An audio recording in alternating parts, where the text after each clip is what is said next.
Today I will show you how to use a rotational evaporator or rotovap.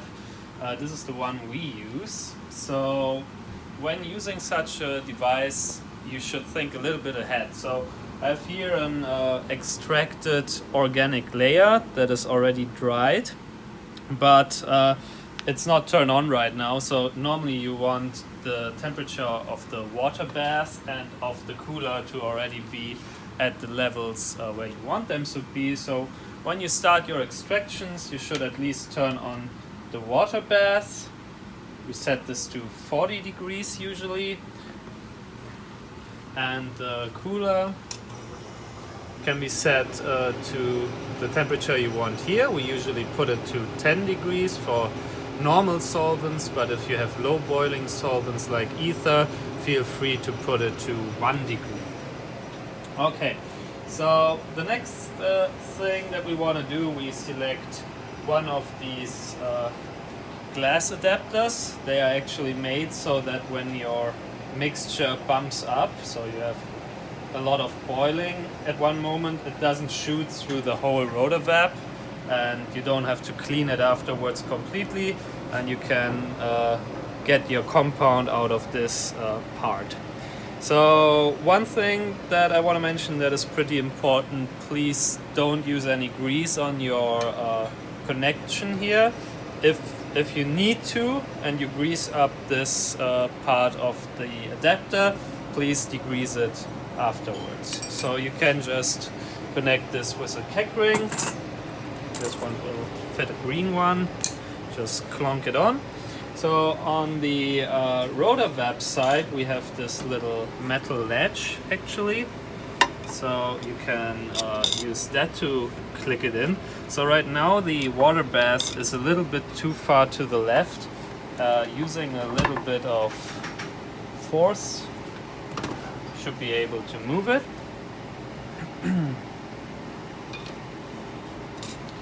And this works by turning, and the ledge will grab onto this little step here,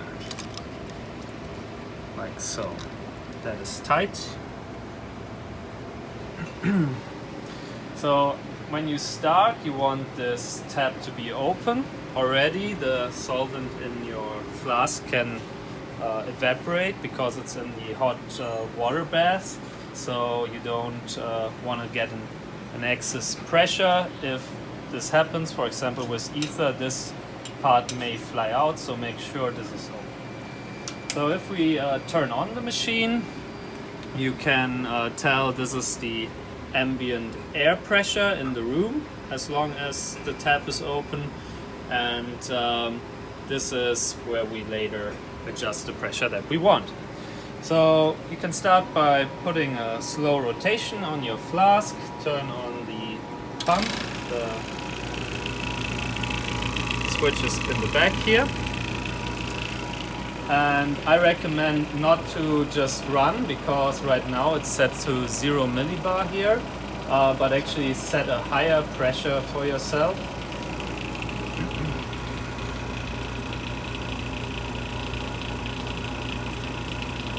There are lists for pressures to use for certain solvents, but in general you don't need this. Just start with a high pressure and then go down. We start at air pressure, and just by pushing pressure down you can go down. And right now it's still open here, so nothing will happen.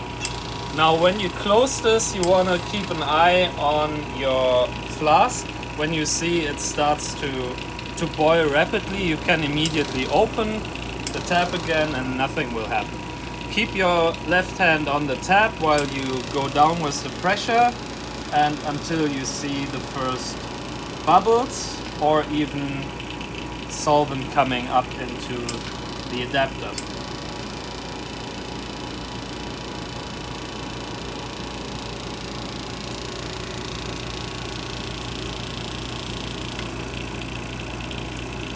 So already we can see that the solvent is coming up here. So I can go a little bit lower with the pressure so that we don't have to wait forever.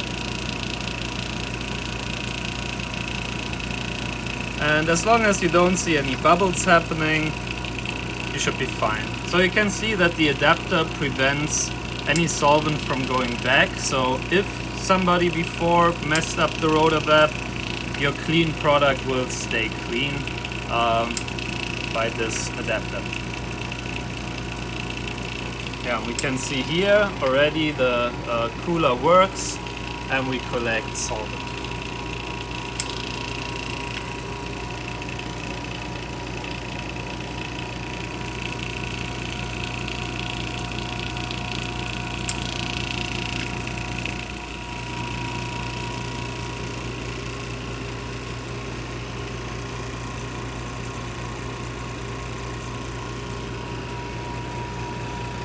So after a few minutes, most of the solvent has been distilled over, and usually there's still a little bit of solvent remaining. This part starts to get colder as there is a lot of refluxing happening, and at this point in time you just want to think about getting rid of this part already, and for that you can just stop the whole process. And to speed it up, even open the tap here and discard this into the proper solvent fresh.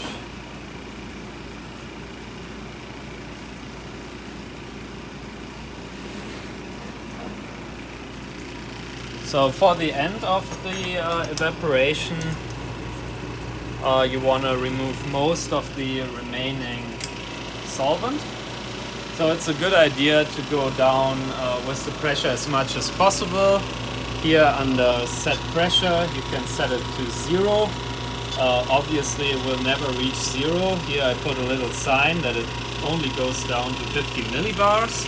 Even at 50 millibars there will still be solvent in your product.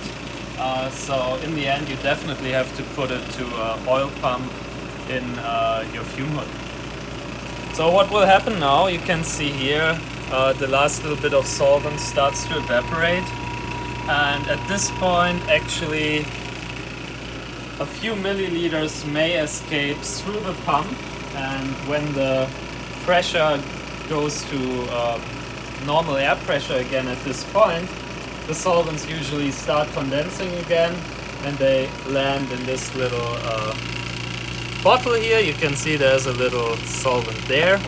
So we keep this here so that we don't have to breathe that in a lot. Just make sure that when you're done, you also empty this bottle. So you can leave this running for a few minutes until you reach 50 to 60 millibars, and then there will be still solvent in your product. So don't take an NMR of that yet. Then it's ready to put onto your pump and it will not bump into your line.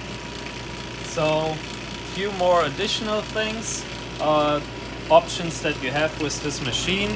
On this side of the tap you can actually put something like a nitrogen balloon if you have a very air unstable product. In the end, instead of putting air onto your product, you could put nitrogen on it. And this tap has two options. There's one hole here. This goes here to open to the balloon or to the air right now. But if you say you have your balloon but you don't want to use it, there's also a little tap here, and that goes to this hole. So sometimes you think you want to turn it that way, but actually now air goes in. So just be mindful of this little thing. So finally we can just take our compound off. So you use your little button here to move the flask out of the water, and you can hit stop. Additionally, you can open here, turn off the pump, turn off the rotation, and just take out your product. In this case it's an oil. To turn off the machine properly, you just have to push the power button. Don't use this one on the side. You can see that the water bath is not affected by the upper power button, so you should definitely turn that off. otherwise the water will completely evaporate. And the cooler you can just turn off here. Finally, just check if you left everything clean, if there's grease on this connector. If there's still some solvent left in this round bottom flask, just leave it in some fume hood to evaporate after you're done. And the same goes for this safety bottle in the end.